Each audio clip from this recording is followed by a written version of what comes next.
இன்றைய தமிழ் வருடப்பிறப்பு நலபாகம் என்னென்னு நம்ம பார்ப்போமா. ஃபஸ்ட்டு கத்திரிக்காய், முருங்கைக்காய், மாங்காய் போட்ட சாம்பார். அதுக்கப்புறம் நெல்லிக்காய் ரசம் வச்சாச்சு. அதுக்கப்புறம் உங்களுக்கு மாங்காய் பச்சடி, அப்புறம் சேமியா பாயசம். அதுக்கப்புறம் எல்லா காய்கறிகள் போட்டு அவியல், மாம்பழம் நறுக்கி வச்சாச்சு, பருப்பு வடை, அப்புறம் உளுந்த வடை, அதுக்கப்புறம் உருளைக்கிழங்கு ஃப்ரை பண்ணியாச்சு, அப்பளம், நம்ம படாகம், சுட சுட சாதம், கெட்டி தயிர்.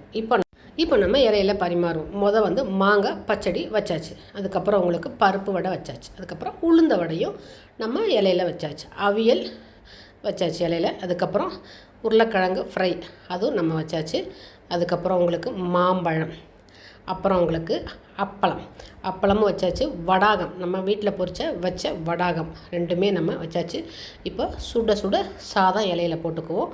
அது கொஞ்சம் நெய் ஊற்றிக்குவோம். நெய் ஊற்றி கத்திரிக்காய், முருங்கைக்காய், மாங்காய் 3 போட்ட சாம்பார் ஊற்றி நெய் ஊற்றி சாப்பிடுவோம். அனைவருக்கும் தமிழ் வருடப்பிறப்பு விசுவாவசு வாழ்த்துக்கள். ரசமும் பாயசமும் உங்களுக்கு தயிரும் அழகாக 3 கிண்ணத்தில் அப்படியே வச்சுருவோமா.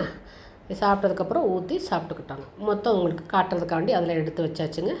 தயிரும் ஊற்றியாச்சு. இதுதான் இன்றைக்கி நமக்கு தமிழ் வருடப்பிறப்பு நலபாகம்.